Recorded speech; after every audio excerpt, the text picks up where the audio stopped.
Hi, my name is Phil Walker, and today's day 16 of my new commitment to quote a chapter of the Bible each and every day.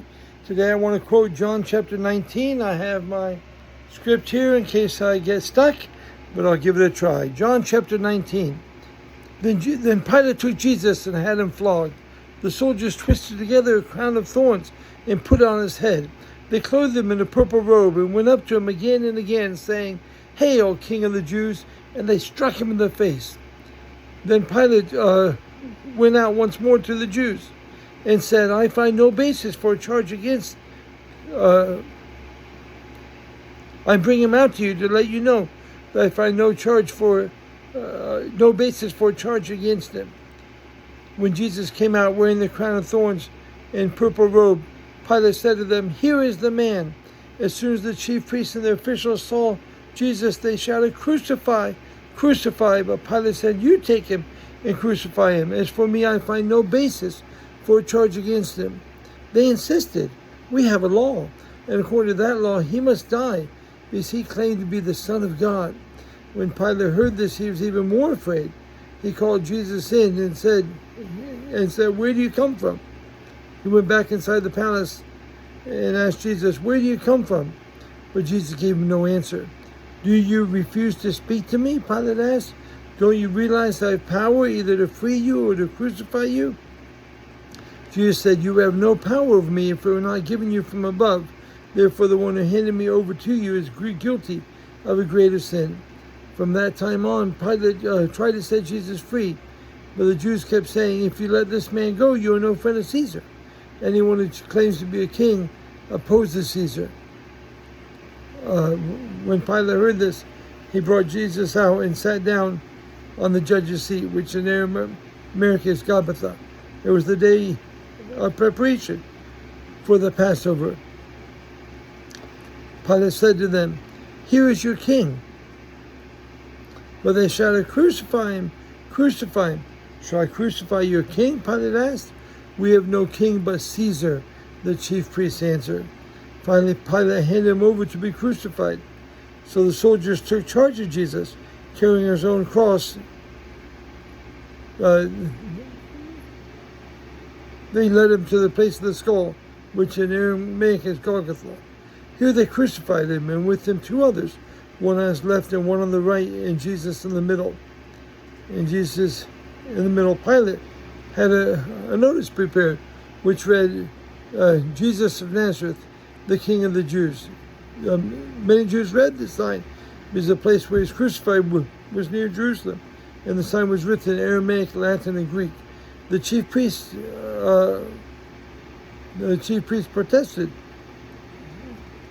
to Pilate, "Do not write the King of the Jews, whether this man claimed to be the King of the Jews." But Pilate said, "What I've written, I've written." When they crucified Jesus, the soldiers divided up his clothes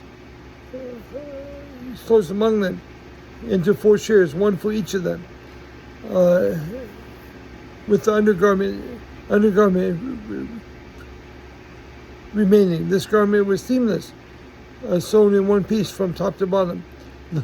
"Let's not tear it," they said. "Let's decide by lot who would get it." This happened so the scripture would be fulfilled. They divided my clothes among them and cast lots for my clothing.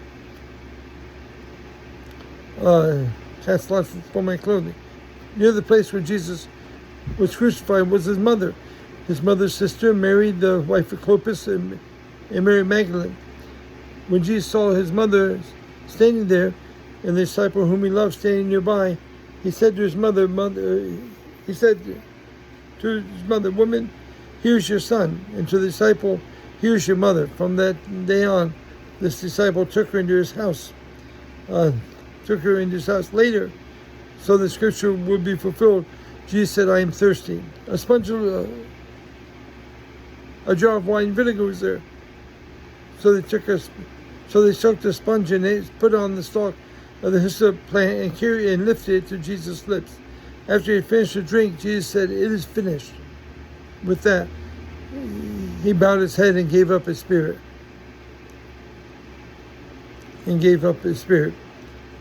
It was the day of preparation, and the Jews did not want the bodies left on the Sabbath, left on the crosses during the Sabbath. So they went to Pilate and asked him to break the bones.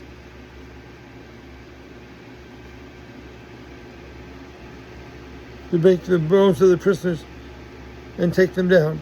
So the soldiers went and broke the bones of the first man who was crucified with Jesus, and then those of the other. But when they came to Jesus and saw that he was already dead, they did not break his bones.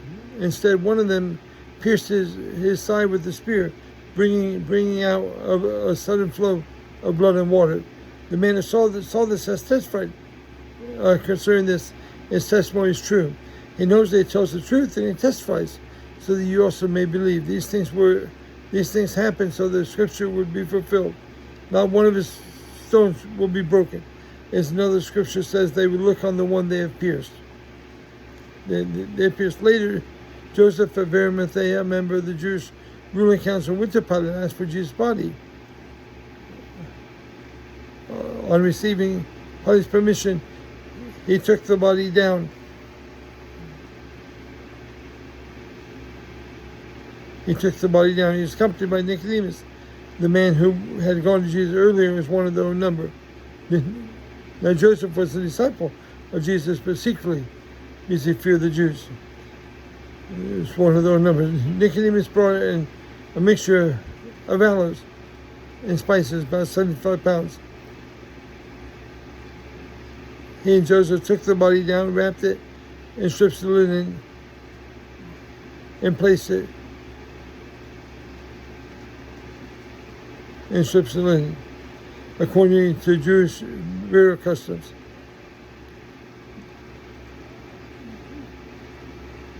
Near the cross where Jesus was crucified was a garden, and in the garden was a new tomb in which no one had ever been laid, because it was the day of Passover, and the tomb was near the place of crucifixion. They put Jesus' body there. That's John chapter 19, verse 1 through 42.